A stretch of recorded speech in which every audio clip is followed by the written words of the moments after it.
Yo, what up guys, I'm Sammy and welcome back to the Soul Brothers channel, and this is my first impressions look on the Nike Lebron Ambassador 13. So this shoe, or this shoe line, is typically from like overseas. The United States usually doesn't get the Ambassador line, so this is actually my first shoe from this line, the 13. And a lot of you guys have been asking me to, test the Ambassador line, but I just haven't had the chance, and just like there's really nowhere to get it, and if I were to get it like on eBay or something, it's really expensive, so I really didn't have like a reason to get it. But I actually saw on GOAT that it's available. This colorway is the Yeezy inspired colorway, and some of the sizes are going for 90 bucks. Some of the sizes are going for like 110 bucks. So the Yeezy colorway, this colorway is actually the cheapest. The next cheapest was like the Empire J colorway, which is going for like 120 bucks. And then like the Lakers color, and then there's another one. Those are going for like 180 bucks. So if you guys do want to cop, I guess just go on GOAT app and just cop from there. If you're from the United States. But yeah, I mean, this shoe is also usually designed for outdoor use, right? So overseas, mostly in China, I think this shoe is mostly marketed in like China, but like overseas, a lot of the people play outdoors. Like in the Philippines, they even play barefoot, which is insane. So shout out to the Philippines and shout out to China.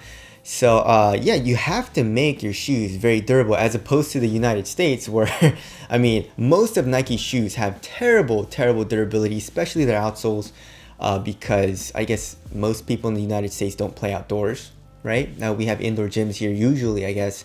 So anyways, here is my first impressions look, and let's get it started off with the Tracciones. Right off the bat, the outsole is decoupled, right? So it's separated with this plastic midfoot shank plate. This midfoot shank plate is actually pretty cool. It reflects kind of like a really cool gem, and it's obviously black, so there's some really cool like angles where if the light shines through it, it kind of shines like a gem, and it kind of comes around all the way. It's like one piece. It's like one piece plastic. It comes all the way around here into the heel, acting as a heel counter as well. So that actually looks very cool. And as far as the traction pattern goes, we have a 13 here in the middle of the forefoot, and it kind of like ripples out. It's kind of like a chaotic multi-directional pattern. And then here in the heel, we have pretty much the same thing. It ripples out with like this chaotic pattern. And we have LeBron James's logo in a window that exposes the zoom unit here in the heel. So in this colorway, the rubber is slightly translucent, and the rubber seems very hard. Like I said, it's made for outdoor use, so I mean, this better be durable, right? And just from feeling it, the rubber seems like it's going to be very durable. The tread is super thick as well and deep. So, I mean, I feel like it's going to be a very durable outsole. As far as the stop goes, the stop seems pretty good. There's absolutely no squeak, which sucks, because I like to have a good squeak in my shoes when I play. But if it stops, and if it stops well, I mean, that really doesn't matter. And it seemed to stop really good on my wood floors. It just didn't have a squeak. So I'm pretty excited about the outsole there. As far as the heel to toe transition goes, it seems pretty smooth. You have a nice curve shape here in the heel, and as you guys can see, the heel does protrude out a good amount. So that kind of helps to transfer the energy of the motion here in the heel, as well as here in the forefoot. You got a nice curve shape, so it seems pretty smooth, and you have a good amount of forefoot flex. So there's the heel to toe transition. All right, moving on to the cushioning setup. The cushioning setup is super disappointing as of right now, especially comparing it to the LeBron 18, right? The LeBron 18 is freaking amazing. I love this cushioning setup, even though like I feel like it's a little too much sometimes, a little too much compression, a little too much bounce and whatnot, right? But it's still super comfortable here in the 18s. The LeBron Ambassador 13, right? They're using full-length Phylon, and it's not even the nice type of Phylon. You know what I'm saying? Like in most of Jordan's shoes, they're using like a soft Phylon foam, which compresses a good amount. But then this shoe reminds me of like old school Kyrie, or not even old school, it's just like all Kyries. You know what I'm saying? Like the Kyrie fly traps, the Kyrie 3, you know, it's like a super stiff fine line, especially here in the heel. There's no compression from the foam. It feels super stiff. And as I mentioned before, there is a large volume zoom unit here in the heel. And if you remove the insole and see the actual like strobel board, you can see the outline of the zoom unit. So that has me guessing that it's top loaded. I can feel the zoom unit a little bit here in the heel. I feel like I need to break it in, especially since the strobel board is like stiff. You know, so sometimes even though a zoom unit can be top loaded, the strobel board is glued down and stiff. So sometimes you have to like kind of break it in, and it gets a little bit bouncier after you keep playing in it. So I feel like that's going to be the case here for the zoom unit here in the heel. In the forefoot, there's nothing. So that kind of sucks because, you know, in the soldier line, you know, you have a zoom unit in the forefoot and in the heel typically.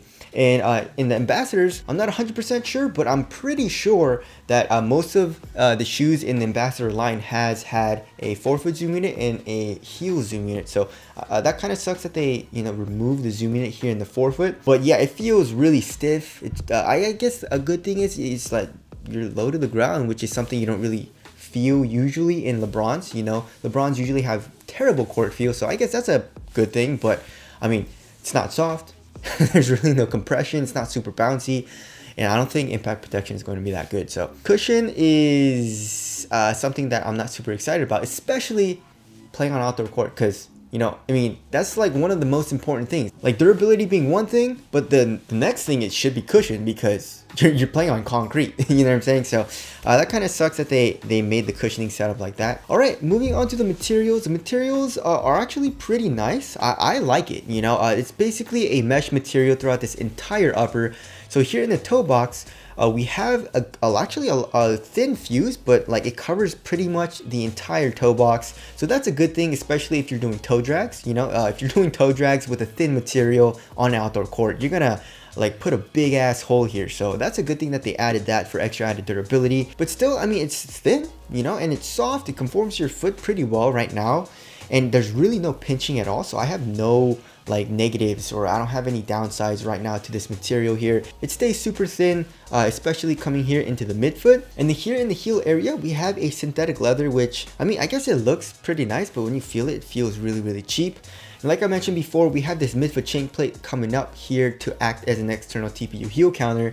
In this colorway, we have a pink lining, you know, and also underneath the tongue, it's pink. And then here going through the middle of the shoe and also through the laces, we have this like pink strap. So the material quality is nice, you know, it's not the best. It's not a knit. It's not super soft and cozy, but I'm sure it'll get the job done. It feels supportive as well. As for the tongue has minimal padding, and then here in the ankle area, there is minimal padding as well, which kind of sucks, but I guess they're trying to go for more of a minimal feel, which I'm not opposed to. I really like the swoosh. The swoosh has this like diamond cut design on it, and it looks really, really dope. And then here in the back of the heel, we have LeBron James's logo on this tag, as well as a Nike sign with some Chinese characters, I'm guessing. I'm not Chinese, guys, I'm Korean, so I can't really read it. So there's the materials there. As far as the fit goes, I went true to size, and it fits me really, really well. Here in the toe box, it's super snug. It's not as snug as like the Kyrie 7 or the KD 13, but it's almost there. It's almost to the point where I can't even curl my toes. I can curl it just a little bit. But yeah, it's pretty damn snug, and width-wise, I would say it's slightly narrow. So if you like a roomier fit, or you have a wide foot, I would suggest going up half a size. So just watch out for the fit there. But for me, it fits me really, really well right now. And I also like the addition of the high heel tab. You know, it makes the shoe really easy to put on. You know, just slip it on, kind of like an Ultra Boost. And also it's easy to take off. So that's a nice little touch there too. All right, as far as the support and lockdown goes, I feel like it's going to be good. You know, we have an outrigger here in the forefoot. The outsole protrudes out, giving you a wider base, so you're more stable. And also, for lateral containment, I mean, there's kind of nothing here in the forefoot. I guess there is a little bit of fuse, and the foam comes up a little bit. And I guess the material seems pretty supportive. So hopefully when I'm doing lateral movements, my foot doesn't start to come out of the footbed here in the forefoot. But here in the midfoot and here in the heel, you're pretty much covered. And then now moving on to the weight. I feel like it's going to be around average, not super light, but oh yeah, so 12.87 ounces. The average weight of my shoes is around 12.5 ounces. So that's around average weight. The LeBron 18, on the other hand, is pretty damn freaking heavy. Yeah, so 15.73 ounces. So yeah, this shoe feels pretty damn minimal. I feel like The foam just adds a good amount of weight though. So it feels like a little bottom heavy, especially here in the heel. But for the most part, especially for a LeBron, it feels pretty damn light and minimal. Moving on to the aesthetics, my favorite part about this shoe is the aesthetics. This is a great looking shoe. I feel like this is the best looking shoe that Nike has to offer as far as like ball shoes go. The design looks dope. I love the swoosh. I love this midfoot shank plate. The colorways that have come out are really dope as well. And LeBron James has been wearing the Ambassadors a lot. He has not worn the Soldiers at all, which is pretty surprising because he always wears the Soldiers, especially, you know, when it's like playoffs. You know, that's when he starts to wear the Soldier line, but then he really didn't wear the Soldier 14 at all. And then at the start of this season, he hasn't been wearing the LeBron 18s that much. I mean, sometimes, but he's been playing in the Ambassador 13 a lot, as well as like some old school shoes like the LeBron 7. So that has me wondering, like, maybe he doesn't like the LeBron 18, or maybe he's just trying to promote the Ambassador line a little bit more. I don't know what it is. I don't really think he cares about promoting all too much. I think he cares more about like what he wants to feel when he's playing. You know, that's pretty important. So that had me surprised. Tell us what you guys think is the reason why he's been wearing this a lot more than the LeBron 18. But anyways, as far as my first impressions go, it seems pretty solid. But one thing I am pretty disappointed about right now, and I don't think it's gonna change as far as my opinions go, is the cushion. So other than that, everything seems pretty damn good, and my first impression seems is pretty good for the shoe so far. But anyways, that about wraps up my first impressions look on the LeBron Ambassador 13. Thank you guys for watching, and I'll see you guys in the next one.